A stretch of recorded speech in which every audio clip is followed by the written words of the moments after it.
బోధనలో అయితే ఐసిస్ తో సంబంధాలు కలిగి ఉన్నట్లు అనుమానిస్తున్న హుజైఫా రెహమాన్ అయితే అదుపులోకి తీసుకున్నారు. రైట్, ఇక ఇదే అంశానికి సంబంధించి పూర్తి అప్డేట్స్ మా ప్రతినిధి పవన్ అందిస్తారు. పవన్, మొత్తానికి హుజైఫా రెహమాన్ నుంచి ఎలాంటి సమాచారం రాబట్టారు పోలీసులు?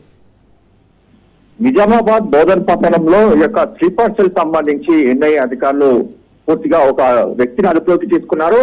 అయితే అచ్చన్పల్లికి సంబంధించిన ఉజైజ్ రెహమాన్ అనే యువకుని కూడా అదుపులోకి తీసుకొని విచారణ చేపడుతున్నారు. ముఖ్యంగా చూస్తే పాకిస్తాన్ ఒక ఉగ్రవాదుల గ్రూప్ లకు సంబంధించి అతను కూడా ఒక గ్రూప్ లో ఉండి పూర్తిగా కొంత సమాచారం ఇచ్చినట్టుగా ఎన్ఐఏ అధికారులు దీనిపైన ఆధారాలు కూడా సేకరించారు. ఆధారాలు సేకరించిన నేపథ్యంలో రెహమాన్ ని అదుపులోకి కూడా తీసుకున్నారు. అదుపులోకి తీసుకొని ఇప్పటికే కోర్టులో హాజరుపరిచిన ఆ ఎన్ఐఏ అధికారులు పీటీ వారెంట్ పైన ఢిల్లీ కూడా తరలించారు. మరోవైపు చూస్తే ఒక రెహమాన్ ఇచ్చిన సమాచారం మేరకు ఢిల్లీలో మరొక స్లీపర్ సెల్స్ ను కూడా దీనికి సంబంధించి ఇటు పోలీసులు అంటే ఎన్ఐఏ అధికారులు కూడా అదుపులోకి తీసుకున్నారు. మొత్తానికి ఉగ్రవాదులకు సంబంధించి పూర్తిగా లింకులు ఉన్నాయి. అంతేకాకుండా తరచూ వాట్సాప్ గ్రూప్ లో వీరు వారితో మాట్లాడుతున్నారు కాబట్టి దీనికి సంబంధించి దానిపైన కూడా ఇన్వెస్టిగేషన్ కూడా మొదలు పెట్టిన ఈ యొక్క ఎన్ఐఏ అధికారులు దీనిని అదుపులోకి తీసుకున్న దాని తర్వాత విచారణలో మాత్రము చాలా కీలకమైన సమాచారం రాబట్టే అవకాశం కూడా కనిపిస్తుంది. ఎందుకంటే ఈ యొక్క బోధన్ సంబంధించిన నేపథ్యంలో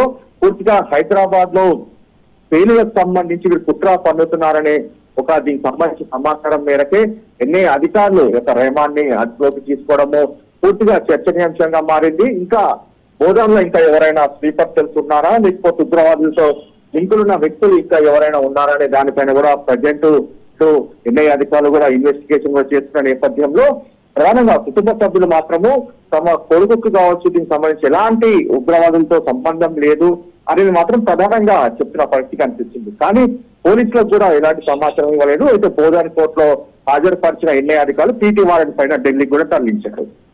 పవన్, అలాగే ఢిల్లీలో కూడా మరో ఉగ్రవాదిని అదుపులోకి తీసుకున్నట్టుగా తెలుస్తుంది. సో అతని దగ్గర నుంచి ఎలాంటి సమాచారం రాబట్టారు అధికారులు?